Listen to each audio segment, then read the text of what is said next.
Thank you, Shane. If anyone needs that prayer, I do. And Pastor Brent let me know how much he appreciates each of you for letting him take this sabbatical. Sometimes churches don't realize the stress of leadership and the strain over time, and so this time of rest is really important for him. And so I wanted to talk to us about rest. Since he's taking a rest, we should figure out how we can rest in the midst of our schedule. Now, the last time I was here, a couple of months ago, I started off by telling you about my experience with my friend Moitalel in Kenya, where he asked me to pick up a sheep and carry it back to the village. And I was young and strong then, so I could manage that load. But as you know, Maasai are usually cattle herders. And one thing I was glad was that he didn't ask me to pick up one of his cows. That would have been a burden too great to bear. So today I want to acknowledge that some of us are carrying burdens that are almost too great to bear. Maybe we've got fears because of the tariffs from our friend down south. Maybe because national election results didn't exactly go our way. Maybe because of family matters or finances or employment or immigration or health issues. But it's often burdens which leave us feeling that we need rest. And today, if you had your choice, I'm sure you would probably offload a few of your burdens onto someone else if you could. Author C.S. Lewis says that our problem as Christians is that at the beginning of our day, when we first wake up, that's when our cares and worries rush at us like wild animals. And this is when those weights snuggle into the backpack that we carry every day. They weigh us down before we even get going. So the key to our survival in this adventure of life is that we need to learn how to travel light on our trail. So I want to ask you, what kind of life do you really want? Because our world is stumbling under the heaviness of what are burdens too great to bear for many. Someone has described our time as a VUCA world. Have you heard that term, VUCA? It means that our world is filled with volatility, uncertainty, complexity, and ambiguity. Can you relate with that? All that can wear you down when you face it day after day. Now you can see this resulting restlessness in our world. I mean, there are wars going on, there's political instability all over the place, huge migrations of people going from one place to another, heavy taxation that people are trying to deal with, constant changing leadership, homelessness. One of the young women I know had hoped to pursue a career as an event planner, but she's just had her 8th child, and she's suffering from postpartum depression still. I mean, she would love to have a rest. I know an older friend who had plans for a great business, but he struggled with his health so much that he ended up in a care home and then finally in the hospital. He would love to have a rest.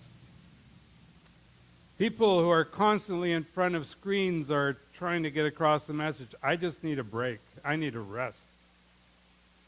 Many of our friends in the Filipino community in Vancouver are reeling after the tragedy last weekend. Their expectations did not match their experience, and grief is overwhelming them now. There seems to be no hope for rest when tragedy hits us. I know friends struggling with addictions, maybe you do as well, people who are stuck in grief from lost loved ones, people who have broken marriages or children who have disappeared and refuse to communicate. They might look like they're at peace on the outside at times, but inside there's a restlessness. They would love to have a rest. So I want to ask you this morning, how about you? What is weighing you down? I was at Great Clips just down the road here and met another one of their Persian hairdressers, and we started talking, and she assured me that she had been a Muslim, but as soon as she left the country, she got rid of her hijab, and now she believed in God and she believed in Jesus. And she says, I even go to church when I'm not working because I love to light the candles. It feels like there's so much peace and so much rest when I go in the building. We had a good talk about Jesus, but it reminded me that no matter what country you're from, there is a desire and a longing for rest. Somewhere, somehow.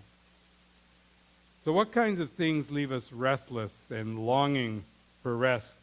We're going to look at Matthew chapter 11 this morning, the last few verses. We're going to actually scan the whole chapter and some key things, but this is what it says from the Message version. Let me read this to you. Are you tired, worn out, burned out on religion? Come to me. Get away with me and you'll recover your life. I'll show you how to take a real rest. Walk with me and work with me. Watch how I do it. Learn the unforced rhythms of grace. I won't lay anything heavy or ill-fitting on you. Keep company with me, and you'll learn to live freely and lightly. It may be different than you have usually heard that verse. But in Matthew 11, there are three things that help us to realize we get burdened. The first one is that we feel restless and the burden feels heavy when there's a gap between our expectations and our experience. You notice that? Maybe you had that experience with the Canucks or the election results or maybe a relationship that you've been in. But there is a gap between your expectation and your experience. We all face storms. And someone has said that sometimes God calms the storms, and sometimes he calms his child in the middle of the storms. And we may not understand why God makes his choice, but he understands us and what we need. So maybe your burdens have brought you to this place of restlessness. You may say, I believe God is sovereign and in control of the world, but I don't understand the leaders he chooses. I don't understand the prayers he answers and the prayers he doesn't answer. I don't understand what he allows to happen and what he doesn't allow to happen. Today, Jesus understands heavy burdens, and he's got a promise for you and for me. Let me read it as you're used to hearing it, and a few verses before. It says, at that time, Jesus said, I praise you, Father, Lord of heaven and earth, because you have hidden these things from the wise and learned and revealed them to little children. Yes, Father, for this is what you were pleased to do. All things have been committed to me by my Father. No one knows the Son except the Father, and no one knows the Father except the Son, and those to whom the Son chooses to reveal him. Come to me, all you who are weary and burdened, and I will give you rest. Take my yoke upon you and learn from me, for I am gentle and humble in heart, and you will find rest for your souls. For my yoke is easy, and my burden is light. So John the Baptist, which is featured in Matthew chapter 11, John the Baptist was in his place where his expectations didn't match his experience. If you look back at the beginning of Matthew chapter 11, the first three verses, we read, after Jesus had finished instructing his 12 disciples, he went on from there to teach and preach in the towns of Galilee. When John, this is John the Baptist, who was in prison, heard about the deeds of the Messiah, he sent his disciples to ask him, are you the one who is to come, or should we expect someone else? Now, in the Gospels, we see that John the Baptist has been kind of the show up until now, until Jesus has arrived. And John tells everyone that Jesus is the Lamb of God who is going to take away the sins of the world. He says Jesus is the one who's going to baptize with the Holy Spirit, and he's going to bring judgment on an unbelieving world. Now, John thinks maybe he should still be in the show, but he's stuck. He's forgotten in prison. And it's one thing to say to your followers, well, he must become greater and I must become less. But it's another thing when you're sidelined altogether. Maybe some of you who have reached retirement feel that way. Or if you're between jobs or looking for some area of significance, maybe you know what it's like to be sidelined like John. John has been in the dungeon of Macarius for a year after condemning Herod's infidelity. It's a cruel place. It's a hot place. It's a lonely place. And John hears that Jesus is doing all kinds of things, but Jesus isn't doing what John expects. No one is being smacked down. No one is being hammered. No one is being judged for their sins. Wrongdoers are still in charge. They're still running the show. And Jesus is doing miracles. Yeah, he's teaching. But his mission is different than what John thought it was going to be. So John sends a few of his followers to Jesus. And he asks, are you the anointed one, the king, the Messiah, the one we're hoping for? Or should we expect someone else? Because none of us wants to spend our life chasing someone who's going to fall short, right? You see, John expects Jesus to act quickly and set things right, like some of us do. God has not been operating on his timetable. Jesus says, I want you to tell John this. Tell him that the blind receive sight, the lame are walking, those who have leprosy are cleansed, the deaf hear, the dead are raised, the good news is proclaimed to the poor. And he says, blessed are those who don't stumble because of me. Have you ever been able to relate with John? God, I've sacrificed a lot to be here. I've been doing the right thing. I've suffered by doing without. I've shown up for services. I've worked hard. I've shared the good news. Even people have mocked me. God, when are you going to show up and back me up? When are you going to get me out of this tough spot? When are you going to prove to everyone that I'm on the right side? When? You realize what's wrong with us, don't you? We expect God to bring his will into line with our expectations. No wonder we get no rest. No wonder there's no sense of peace. No wonder we're anxious and fearful, because we've taken over God's job, and that's just too heavy a burden to bear. When Jesus is focusing on the blind seeing, the lame walking, the lepers being cleansed, the deaf hearing, the dead being raised, he's focusing on 4 passages in Isaiah. They describe the coming of the Messiah. He's saying there's 2 sides to the Messiah's coming. John, you need to see this. Blessing is going to break out as evidenced by his works. But that only means that judgment is delayed. God is patient, but there will be a day when everything gets set right. You can rest assured that God is in control. So let him be in control. That state of anxiety, the doubt, the questioning, when your experience is not meeting your expectations, that's going to leave you restless. Matthew 11:25, Jesus says, I praise you, Father, Lord of heaven and earth, because you have hidden these things from the wise and learned and revealed them to little children. Yes, Father, and this is what you were pleased to do. So what do we need to understand? We need to know that God stands in the gap between our expectations and our experience. He does what he is pleased to do. That's what it says here.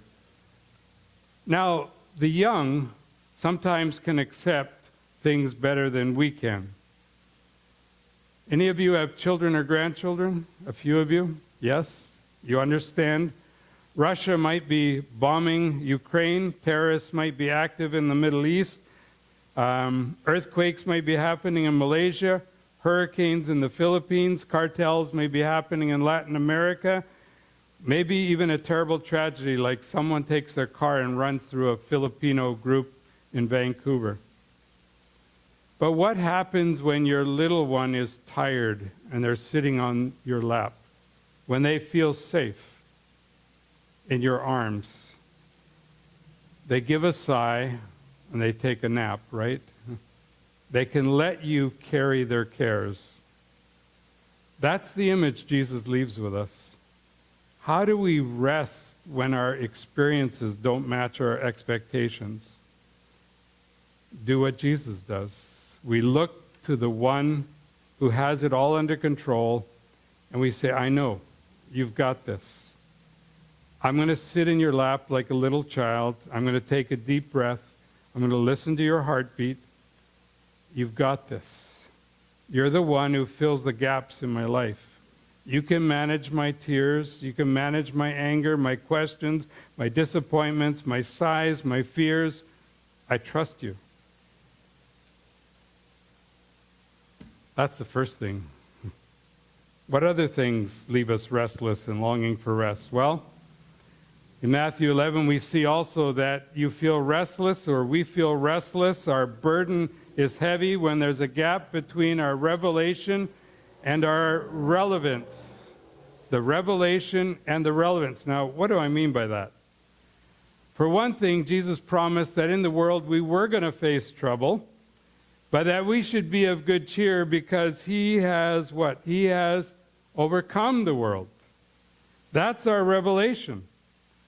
But how does that help me when I'm listening to the news? When I'm facing trouble of my own?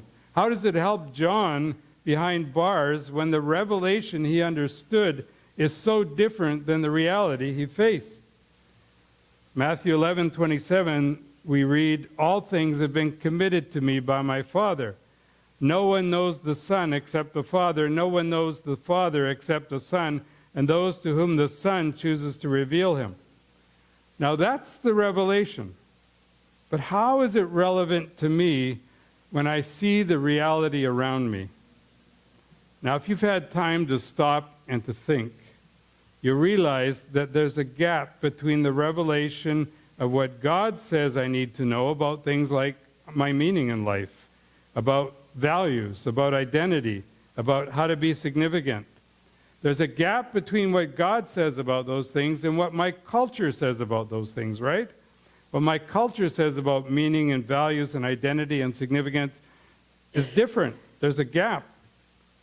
There's a difference between how God reveals himself to be and how sometimes I expect him to be.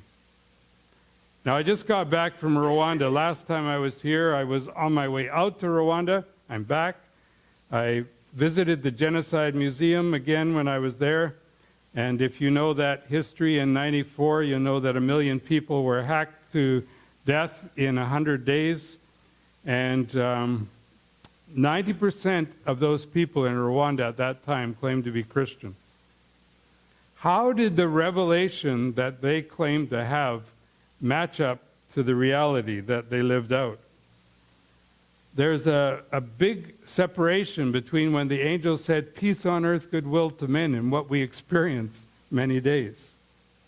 I mean, more than 6 million people have died as a result of war alone in the 90s. We had wars in Afghanistan, in Algeria, Colombia, India, Iraq, Myanmar, Rwanda, Sierra Leone, Sri Lanka, Sudan, Congo, Nigeria, many places there were trouble.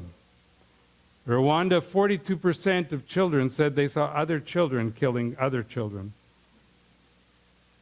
How do you live with that? The beginning of the last century, it started off when young Turks killed 1.5 million Armenians, and no one country did a thing about it.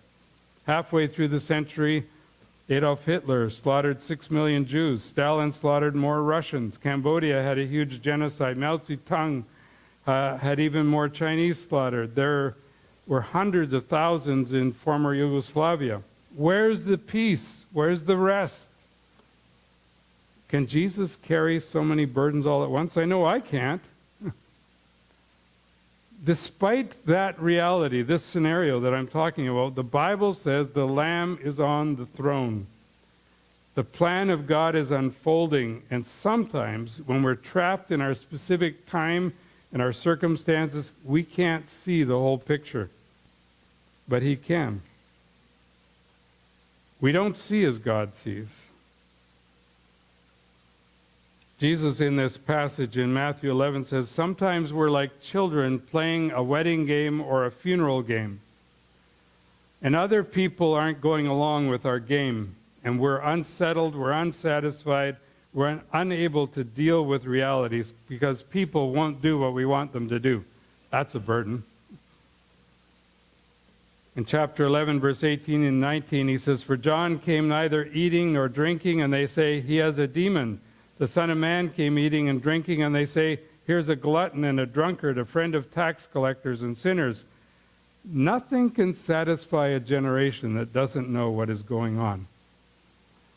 The book of Revelation reminds us that as long as people continue to resist the way of Jesus, there's at least 4 forces at work. See if you recognize these. First, there's going to be a greater drive toward conflict with one group against another. Do you notice that in our world? An increasing measure of conflict between groups. Second, it says there's going to be greater violence in the general population. Third, there's going to be greater and greater injustice and hunger. Fourthly, there's going to be greater sickness and death. We can't accept one part of the revelation without the whole of it.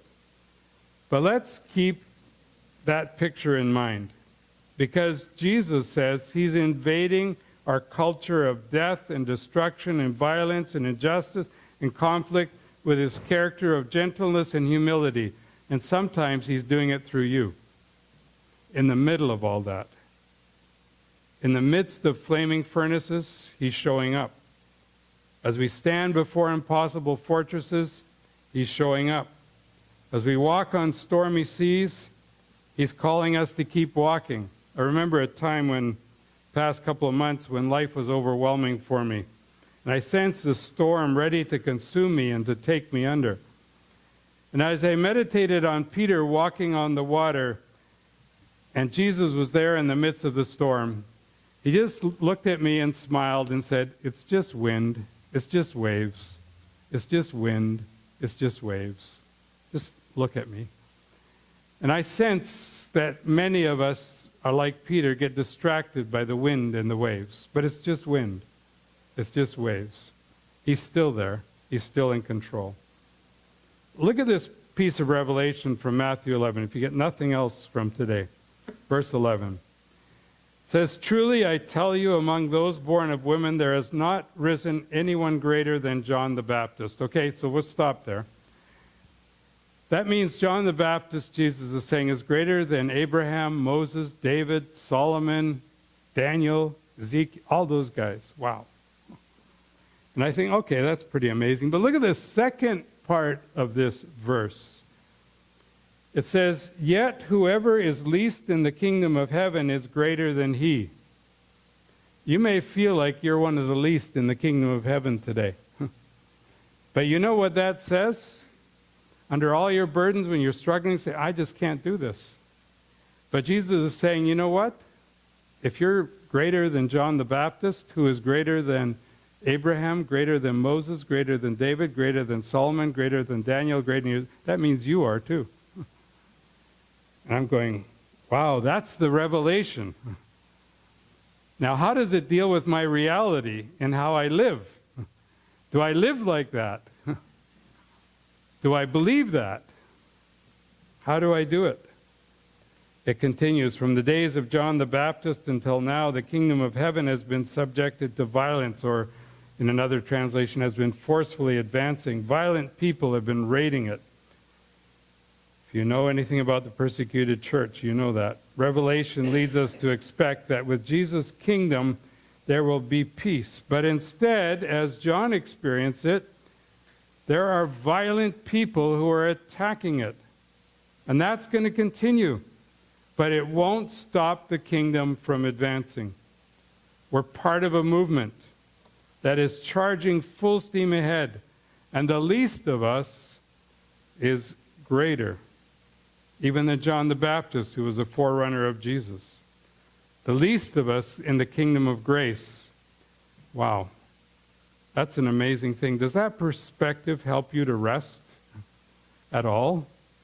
To realize what God thinks of you, your reality? Jesus has placed you right where you need to be. At this time, in this moment. And his kingdom of grace is not going to be stopped, no matter how turbulent times get. Missionary Hudson Taylor once said, "A little thing is a little thing, but faithfulness in little things is a great thing." Mother Teresa said, "Not all of us can do great things, but we can do small things with great love." And Jesus helps us gain a right perspective in an upside-down world, and that's the only way we're going to find rest.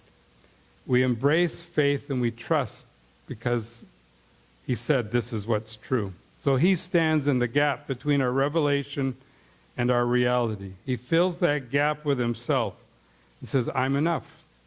I'm enough for you." I hope that brings you rest as you focus on him. One more thing, and we'll finish with this. You and I feel restless and the burden feels heavy when there's a gap between our strength and our sustainment. You notice that? Between your strength and your sustainment. Come to me, all you who are weary and burdened, and I notice you have it right here on your window here. Come to me, all you who are weary and burdened, and I will give you rest. Take my yoke upon you and learn from me, for I am gentle and humble in heart, and you will find rest for your souls, for my yoke is easy and my burden is light. That key word is come. Come. It's the first word that the disciples of Jesus heard from him. Come, follow me. Come is an invitational term. Come is a thing that attracts us to him.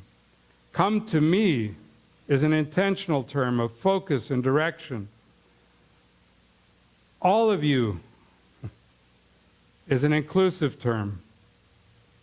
When you are weary, it's an inspirational term because we've all been there. All of us are welcome to come to him. You know, when I went to the gym last time with my grandson, who was about turning 18, I lifted what I could. He stood beside me to help. And when I was done, he added a bunch more weight and just made it look easy. Sometimes we take on weights that are bigger than we can manage and we don't stop for the help we need. Sometimes life just drops weights on us. And if we've isolated ourselves, we get overwhelmed because there's no one to lift it off. We had 6 seniors in our friendship circle who passed away within a few days in the last month. That felt heavy. It's too weak to carry on my own. But Jesus is reminding us here that it's not the strong, it's not the wise, it's not the wealthy who find rest in the things they think will sustain them. No amount of power or learning or resources are enough to meet your real needs.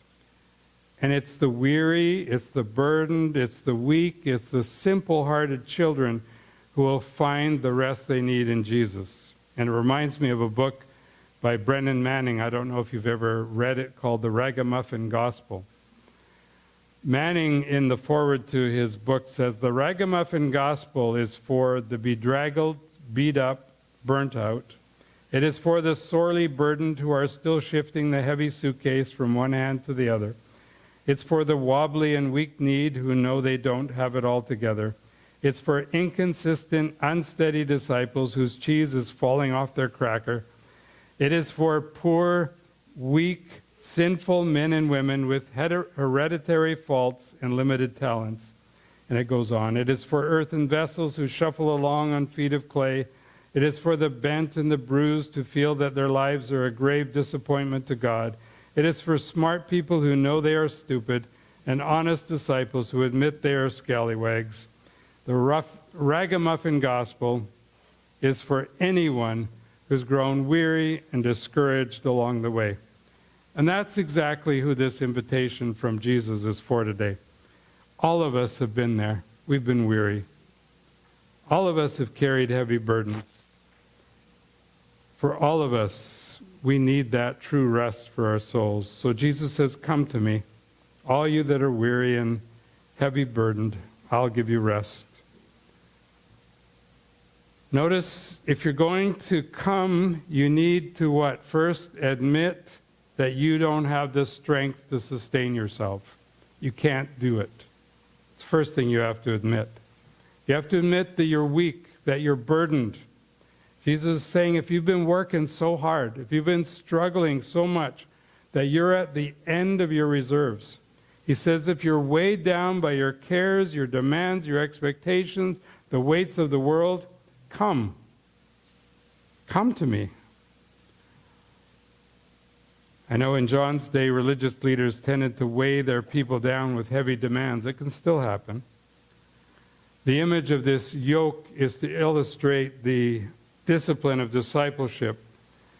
With other religions and faith, you can never measure up. There's always something more. You'll never successfully fulfill all that's required. But when Jesus invites you into his yoke, he's the one who does the work.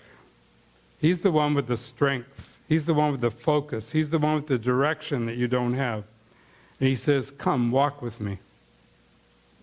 It'll be later. He says, learn from me. I'm gentle. I'm humble in heart. And he sums up the whole of God's commands by saying, just love one another as I have loved you. That's not heavy. This verse that we're looking at in Matthew 11:28 is actually Old Testament language from Isaiah and Jeremiah, where it says, this is how you'll find rest for your souls.